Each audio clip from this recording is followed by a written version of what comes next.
নবী সাল্লাল্লাহু আলাইহি ওয়াসাল্লাম এক হাদিসের মধ্যে বলেন, বুনিয়াল ইসলাম আলা খামসিন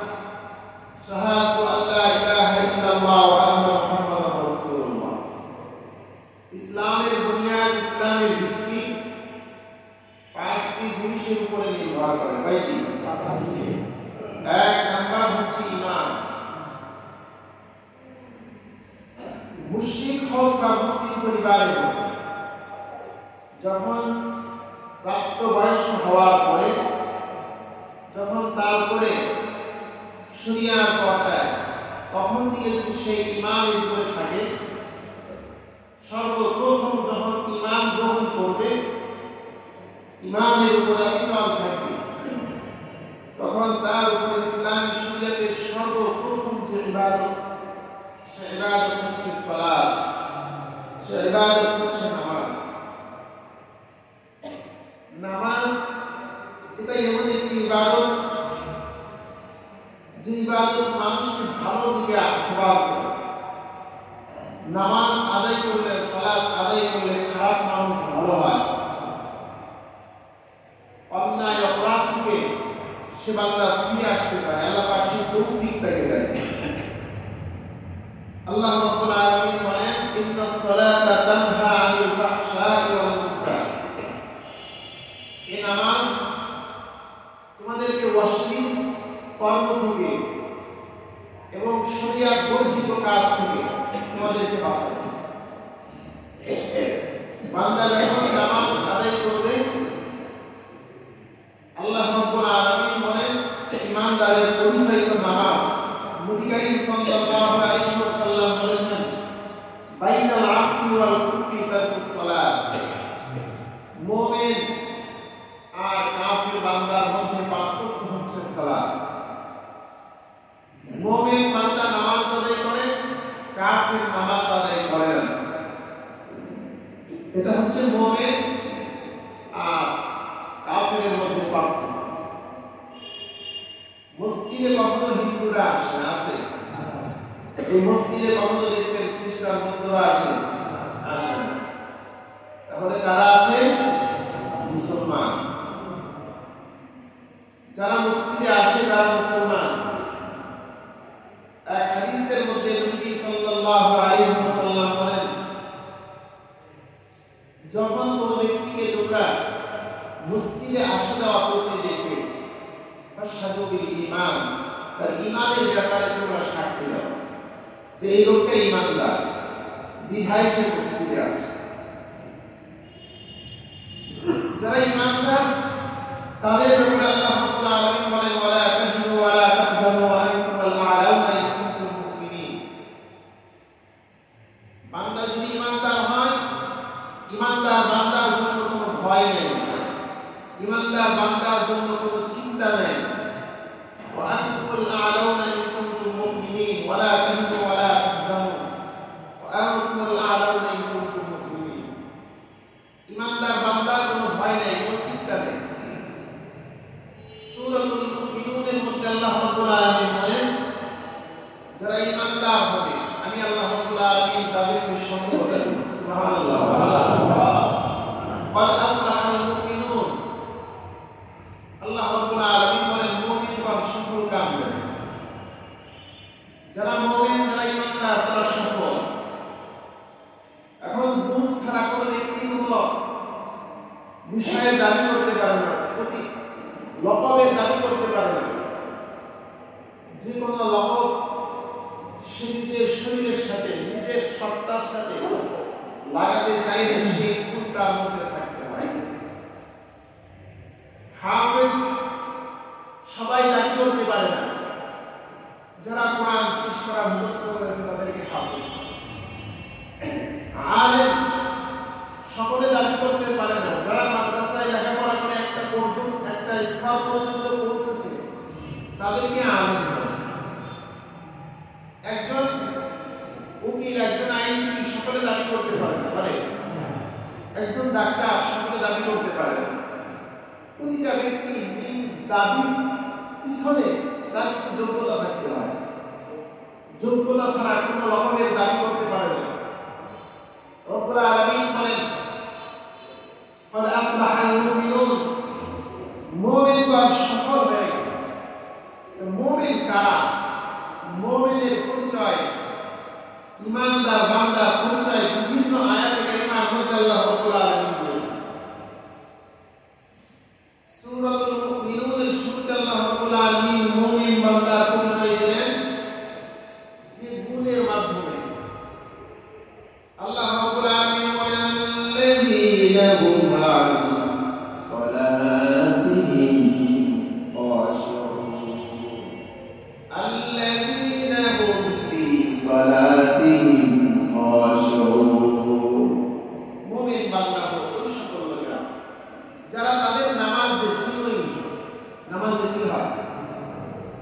বিনয়ী হয় খুশি যারা নামাজ পড়ে।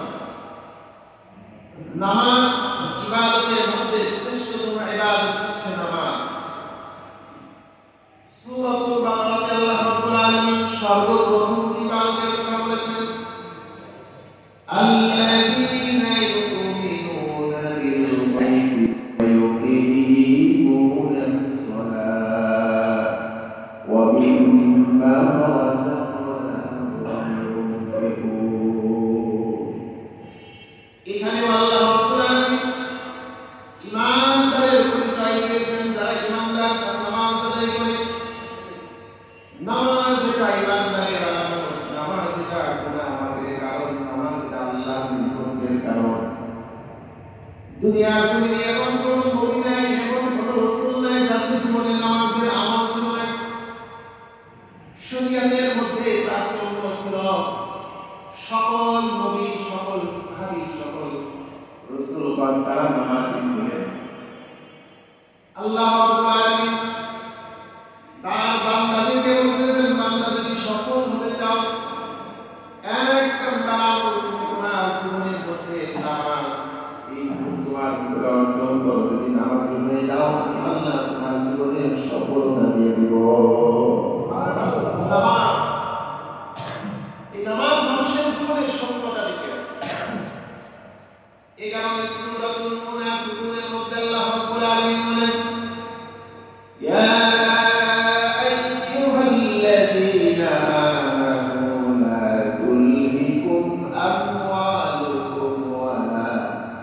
أولادكم عن ذكر الله ومن يفعل ذلك فأولئك هم الخاسرون। আল্লাহ রাব্বুল আলামিন ইমানদার বান্দাদেরকে ডাকিয়ে বলতেছেন, ইমানদারেরা, লা তুলহিকুম আমওয়ালুকুম ওয়ালা আওলাদুকুম, তোমাদের সম্পদ, তোমাদের সন্তান সন্ততি তোমাদেরকে যেন আল্লাহর স্মরণ থেকে গাফিল না করে দেয়। আন যিকরিল্লাহ ব্যাখ্যা মুফাসসিরিনে কেরাম বিভিন্নভাবে ব্যাখ্যা দিয়েছেন। কেউ ব্যাখ্যা দিয়েছেন আন যিকরিল্লাহ অর্থাৎ আনিস সালাত, তোমাদেরকে তোমাদের সম্পদ, তোমাদের সন্তান সন্ততি, তোমাদের পরিবার, তোমাদের ব্যবসা, তোমাদের দুনিয়া যেন আল্লাহর স্মরণ, নামাজ থেকে তোমাদেরকে গাফিল না করে দেয়। ومن يفعل ذلك فأولئك هم الخاسرون। আল্লাহ পাক বলেন, যদি তোমার সন্তান, তোমার সম্পদ, তোমার দুনিয়া এই নামাজ থেকে তোমাকে গাফিল করে দেয়, আল্লাহর স্মরণ থেকে নাশিক করে দেয়, ومن يفعل ذلك فأولئك هم الخاسرون, তাহলে তোমরা ক্ষতিগ্রস্ত হয়ে যাবে। তাহলে একটা মানুষের জীবনের সফলতার জন্য আল্লাহ পাক বলেছেন, তুমি নামাজ পড়ো। তোমার জীবনে নামাজ নাই, তুমি ক্ষতিগ্রস্ত হয়ে যাবে। মানুষ সুদের মধ্যে আছে, ঘুষের মধ্যে আছে, জিনার মধ্যে আছে, জুলুম নির্যাতনের মধ্যে আছে। আল্লাহ রাব্বুল আলামিন মানুষকে শিক্ষা দিচ্ছেন, মানুষ নামাজে আসো, এই নামাজ তোমার চরিত্র সংশোধন করে দিবে, এই নামাজ তোমাকে আখলাক বানিয়ে দিবে। আল্লাহ তাআলা বলেন, ইন্নাস সালাতা তানহা আনিল ফাহশাই ওয়াল মুনকার, নামাজ তোমাদের অশ্লীল কর্ম থেকে, ফাহিশা কাজ থেকে তোমাদেরকে বাঁচিয়ে দিবে। এই নামাজ তোমাদেরকে সমস্ত অন্যায় থেকে। আল্লাহ বান্দা নামাজ পড়ে প্রতিদিন, চুরি থেকে বাঁচতে পারে না, সুদ থেকে বাঁচতে পারে না, ঘুষ থেকে বাঁচতে পারে না, জুলুম থেকে বাঁচতে পারে না, নেশা থেকে বাঁচতে পারে না। বলবেন, হুজুর তাহলে নামাজ আমাকে কিভাবে অন্যায় করে দিলেন? আমার ভাইরা, যে নামাজ আমাকে চুরি থেকে ফেরাতে পারে না, যে নামাজ আমাকে জিনা থেকে ফেরাতে পারে না, নেশা থেকে ফেরাতে পারে না, বুঝতে হবে ওই নামাজ কোনো নামাজি না। আল্লাহ বান্দা যখন নামাজ আদায় করে, রহমতের কিছু ফেরেশতা এই নামাজটাকে নেওয়ার জন্য তারা এসে উপস্থিত হয়। নবী বলেন, নামাজি বান্দা যখন নামাজ আদায় করে, নামাজি বান্দা কেউ কথা দুনিয়ে পারবে। আবার কেউ 12 আনা সওয়াব পায়, এই নামাজের কেউ 8 আনা সওয়াব পায়, কেউ 4 আনা পায়। এই মতো কিছু নামাজি আছে শুধু রুকু করে সিজদা করে আর বসে, তার নামাজে কোনো বিনিময় পায় না। ফেরেশতারা তার নামাজটাকে একটা ময়লাযুক্ত কাপড় দিয়ে পেঁচিয়ে নামাজ মুখে নিক্ষেপ করে দেয় আর তার জন্য অভিশাপ দিয়ে দেয়। তাহলে বুঝা গেল নামাজ যারা পড়ে সকলের নামাজ হয় না। আল্লাহ রাসূল বলেছেন আনতা আবুদাল্লাহ, আল্লাহ রাসূল বলেছেন সাল্লু কামা রাআইতুমুনি উসাল্লি, নামাজ আদায় করো যেভাবে আমি নবীকে তোমরা নামাজ আদায় করতে দেখেছো। নবীকে যেভাবে নামাজ আদায় করেছে, প্রতিটা ইবাদত কবুল হওয়া আর না হওয়ার মধ্যে যে শর্ত আল্লাহ রাব্বুল আলামিন লাগিয়েছেন সেটি হচ্ছে রাসূলের আদেশ। আমার ভাইরা, আমরাও নামাজ আদায় করি, সাহাবায়ে কেরামও নামাজ আদায় করেছেন, আমরাও মুসলমান, তারাও ছিলেন মুসলমান। সাহাবায়ে কেরামের নামাজ কেমন ছিল? আল্লাহ রাসূলের সাহাবী বাগান চাষ করতেছেন, আনসার সাহাবী বড় খেজুরের বাগান চাষ করতেছেন, পর্যবেক্ষণ করতেছেন। বাগানের মধ্যে আল্লাহর সাহাবী, আল্লাহ রাসূলের সাহাবী নামাজে দাঁড়িয়ে গেলেন। নামাজ পড়াকালীন বাগানের মধ্যে একটা পাখি উড়াউড়ি করছে, উড়ন্ত পাখির দিকে সাহাবীর নজর পড়ে গেল। পাখি দৌড়াদৌড়ি উড়ন্ত অবস্থা লক্ষ্য করছেন, নামাজ থেকে ধ্যান চলে গেছে। আমার পাখি যখন চলে গেছে, নামাজের মধ্যে ধ্যান ফিরে এসেছে।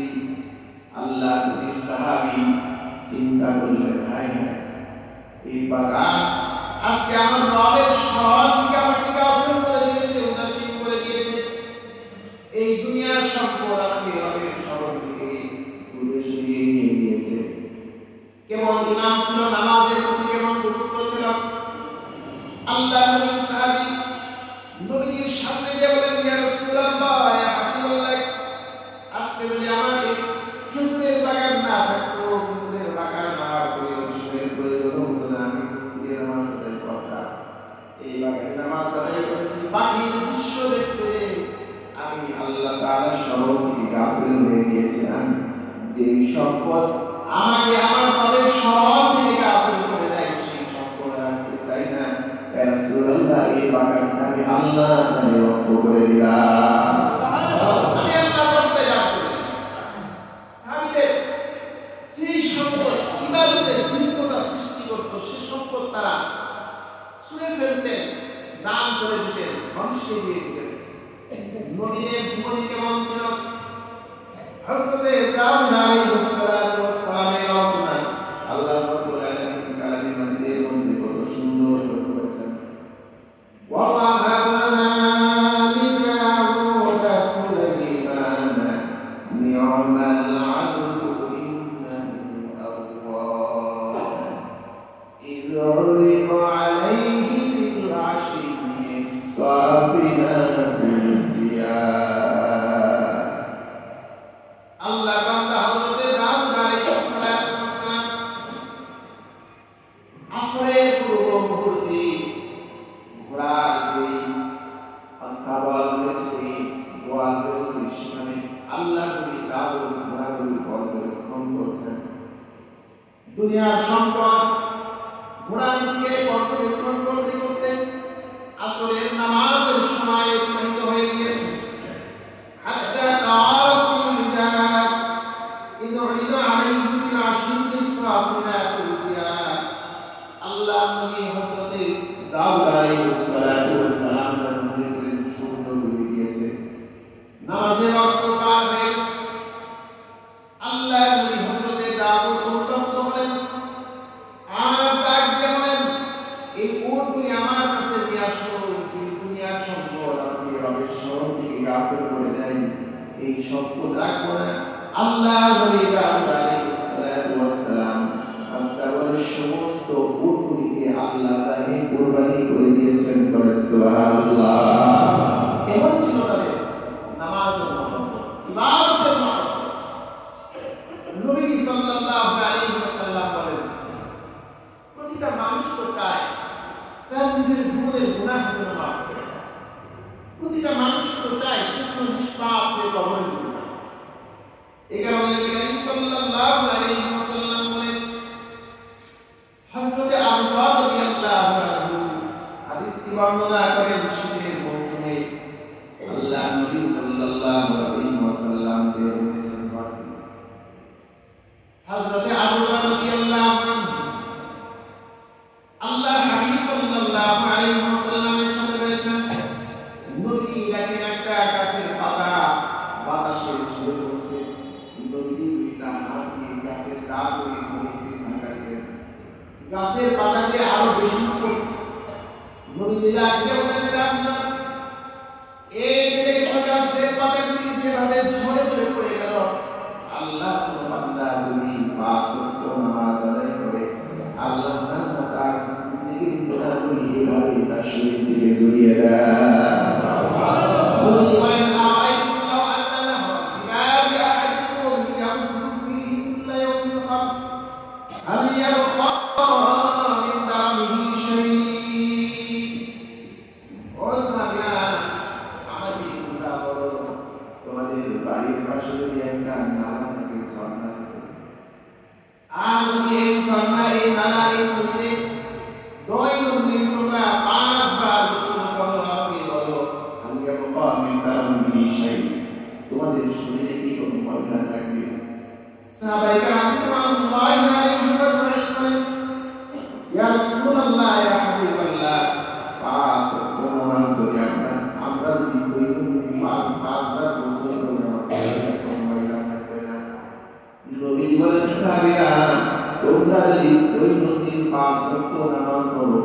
আল্লাহ তাআলা ওই দিন যত গুনাহ করেছো সব গুনাহ মাফ করে দিবেন, তোমাদের জীবনে কোনো গুনাহ থাকবে না।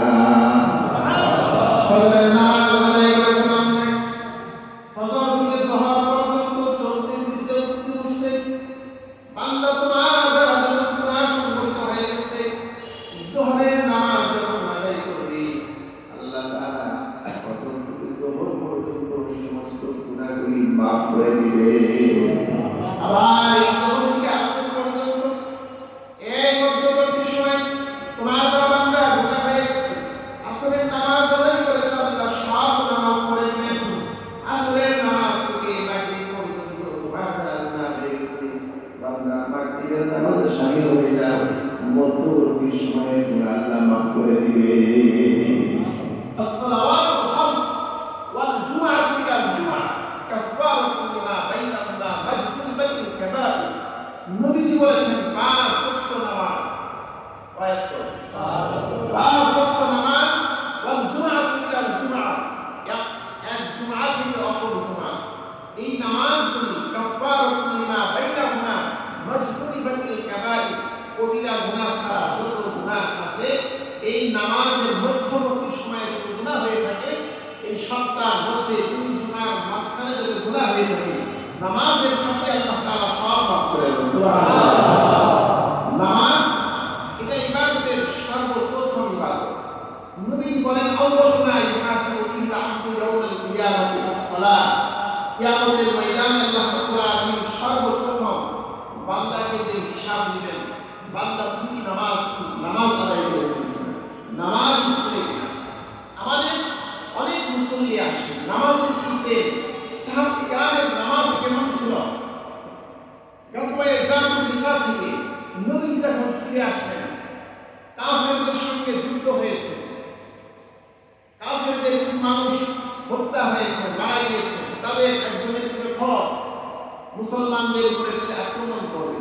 রাত্র হয়ে গিয়েছে, সাহাবায়ে কেরাম আল্লাহ রাসূল সাল্লাল্লাহু আলাইহি ওয়াসাল্লাম বলতেছেন, সাহাবীদের মধ্যে এমন কে আছো যে রাতে তোমরা সাহাবীদের এই কাফেলা পাহারা দিবে? একজন আনসার সাহাবী, একজন মুহাজির সাহাবী দাঁড়িয়ে গেলেন, ইয়া রাসূলুল্লাহ ইয়া হাবিবাল্লাহ, আমরা এই কাফেলাকে পাহারা দেব। আনসার সাহাবী মুহাজির সাহাবী দুজন দাঁড়িয়ে গেছেন, পাহারা কাজ দাঁড়িয়ে গেছেন। দুইজন ব্যক্তির মধ্যে চিন্তা করতেছেন, আমরা যার কথা থাকবে এভাবে সময়টা নষ্ট করে লাভ নেই, তুমি একজন ঘুমাও আর একজন নামাজ পড়ে। সুবহানাল্লাহ। দুইজন ব্যক্তি তো প্রয়োজন নাই, আমি কিছু সময় ঘুমাবো, তুমি নামাজ পড়বে, তুমি কিছু সময় পড়বে, আমি ঘুমাবো। আনসার সাহাবী নিয়ে বললেন, মুহাজির সাহাবী দাঁড়িয়ে গেছেন নামাজের মধ্যে। এদিকে কাফেররা যখন কাফের শত্রু যখন দেখল মুসলমানদের ভয়ে এই লোকটা পাহারাদারি করছে, নামাজে দাঁড়িয়ে রয়েছে, দূর থেকে লক্ষ্য করে তীর নিক্ষেপ করেছে। একটা, দুইটা, তিনটা তীর মেরেছে, শরীর থেকে রক্ত প্রবাহিত হচ্ছে। নামাজ শেষ হওয়ার পরে আনসার সাহাবী মুখে দাঁড়িয়ে বলেন, শরীর রক্তাক্ত দেখে আশ্চর্য হয়ে গেছেন। ডাকতে বলেন, মুহাজির ভাই, আপনি এত কষ্ট কেন পাইলেন? নামাজের মধ্যে না দিতে আমাকে তো ডাক দিতে পারতেন। মুহাজির সাহাবী বলেন, ভাই, নামাজের মধ্যে এত স্বাদ পেয়েছিলাম, এত মজা পেয়েছিলাম, আমি নামাজের মধ্যে এত মজা পেয়েছিলাম, যার কারণে আমি নামাজটা ভাঙি নাই। এর আগে যে আমার কাছে নামাজের স্বাদ অনেক বেশি ছিল। একবার যুদ্ধকে ফিরে এসেছেন, পায়ে তীর লেগে গেছে। তীর এমন ভাবে লেগেছে যে টান দিয়ে কলিজায় আঘাত করতেছে। যে টান দিতে যায় চিৎকার আর্তনা, ওটা ধরতে দেবে না। হযরত আলী রাদিয়াল্লাহু আনহু যখন নামাজে দাঁড়িয়ে গেছেন, এমন সময় সাহাবায়ে কেরাম টান দিয়ে তীর কখন খুলছে হযরত আলী বলতে পারেন। এমন ছিল তাদের নামাজ, এমন ছিল তাদের নামাজের সুযোগ।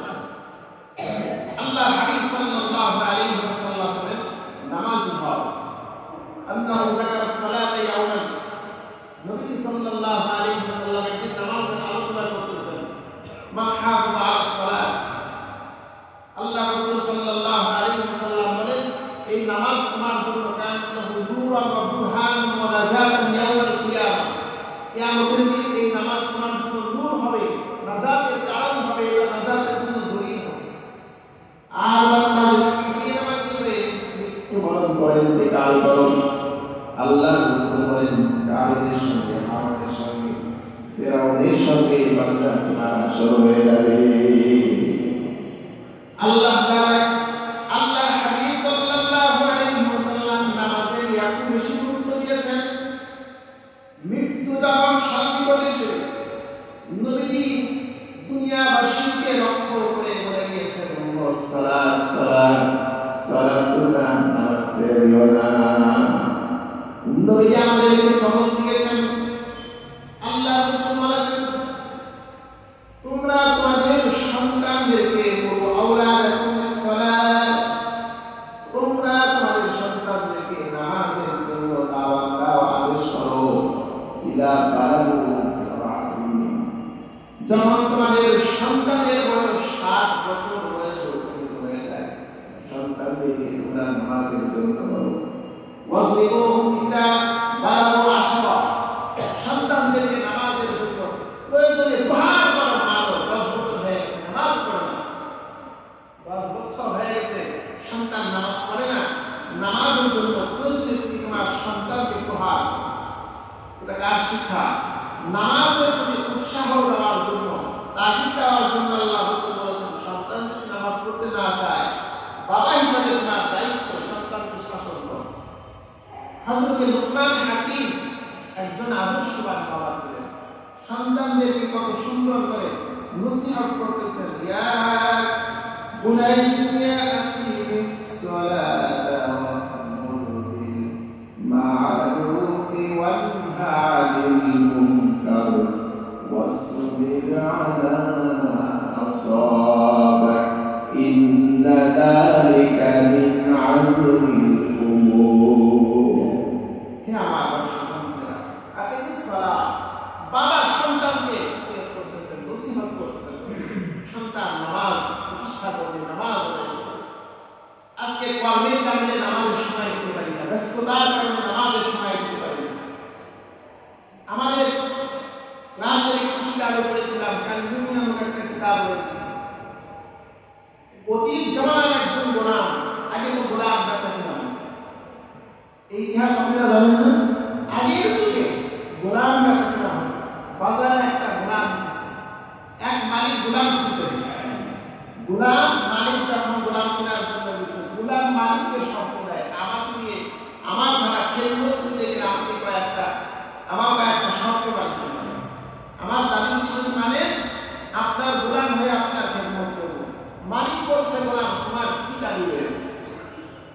এবার গোলাম বলছে মালিক আমাকে যদি আপনার খেদমতের জন্য নেন এক নম্বরে আমার জন্য এমন একটা ঘর নির্মাণ করবেন যে ঘরে আমি একা থাকবো আর কেউ সেখানে থাকবে না।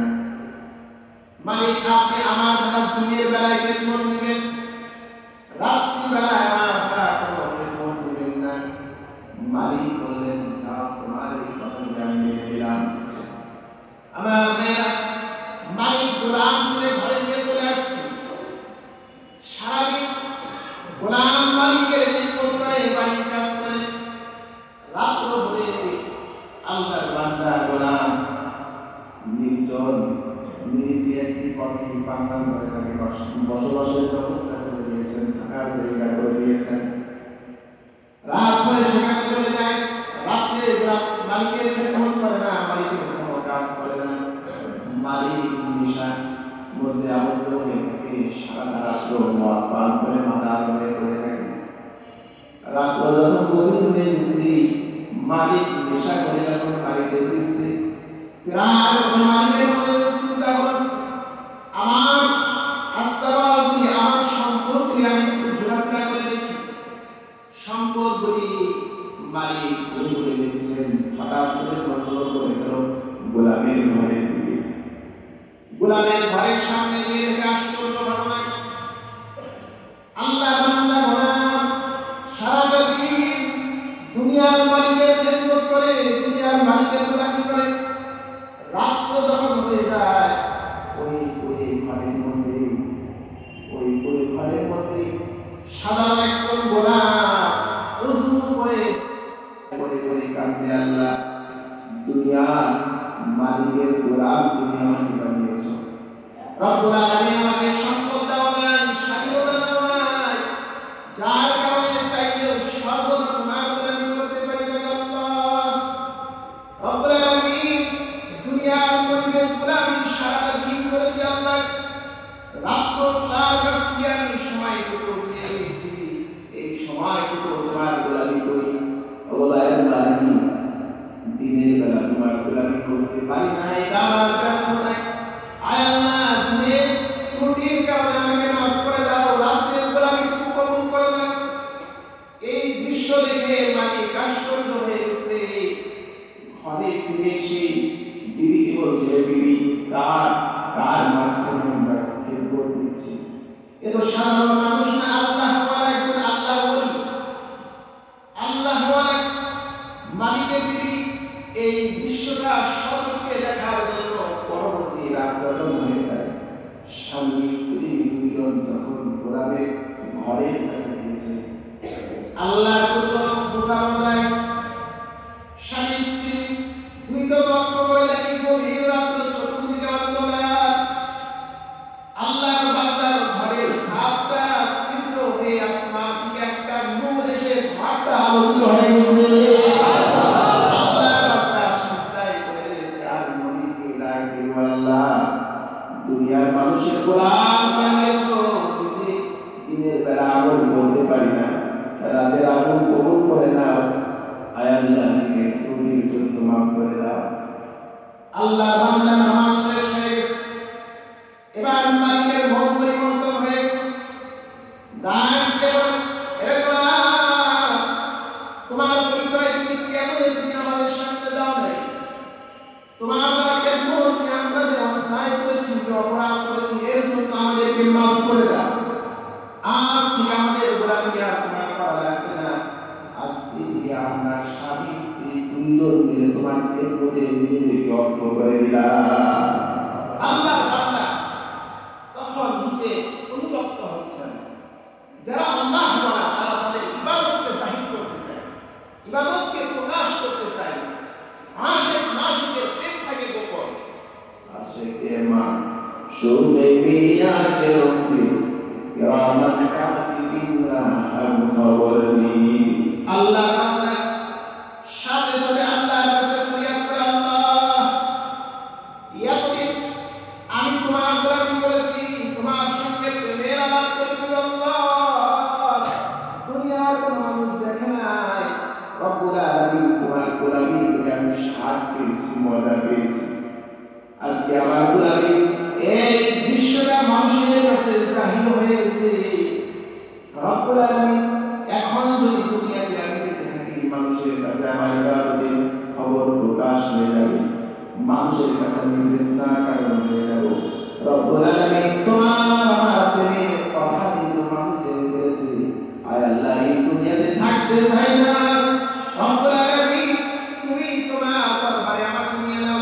আল্লাহ রব্বুল আলামিনের দরবারে যাওয়ার জন্য বান্দা ফরিয়াদ করে একটা আর্তনাদ করেছে, চিৎকার করে বেহুশে জমিনে পড়ে গেছে।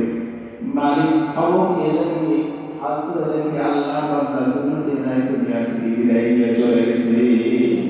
একজন গোলাম, তার মধ্যে কেবল নামাজের প্রেম ছিল, আল্লাহ প্রেম ছিল, সারাটা দিন গোলামি করেছে দুনিয়ার মালিক। আর আমি দুনিয়ার একজন মালিকের কর্মচারী, সময় পাই না, ব্যস্ততা, অজুহাত দেখায়, কত অজুহাত। ইবাদত করার যদি স্বাদ থাকে, ইবাদত করার যদি ইচ্ছা থাকে, মালিকের গোলামি করার যদি মন থাকে, নামাজ আদায় করার যদি ইমান থাকে, হিম্মত থাকে, দুনিয়ার কোনো ব্যস্ততা, দুনিয়ার কোনো অজুহাত নামাজ থেকে ফিরাতে পারে সম্ভব। এখন নামাজ থেকে ফিরাই কেন? আমি নিজেই নামাজি, নামাজের মহব্বত আমার মধ্যে নাই। এই কারণে নামাজের মহব্বত কখন আসবে? যখন চোখ বন্ধ হয়ে যাবে, চাইলে আর সময় দেওয়া হবে না, সুযোগ দেওয়া হবে না। কিয়ামতের ময়দানে আল্লাহ রাব্বুল আলামিনের সামনে বান্দা সুজা হয়ে থাকবে, চাইলেও আর সিজদা দিতে পারবে না, চাইলেও মাথা নত করার সুযোগ পাবে না। ইবাদতের সময় এখনই। সুতরাং হায়াত কাল কোনদিন শেষ হয়ে যাবে বোঝা যায় না। এই কারণে আল্লাহ তাআলা আমাদের সকলকে নামাজ হওয়ার তৌফিক দান করেন। তবেই তো আমাদের জীবনে সফলতা আসবে, তবেই তো আমাদের জীবনে শান্তি আসবে। আল্লাহ তাআলা আমাদের নামাজের আমলের প্রতি উৎসাহিত হওয়ার, মনোযোগী হওয়ার তৌফিক দান করুন। সকলে বলেন আমিন।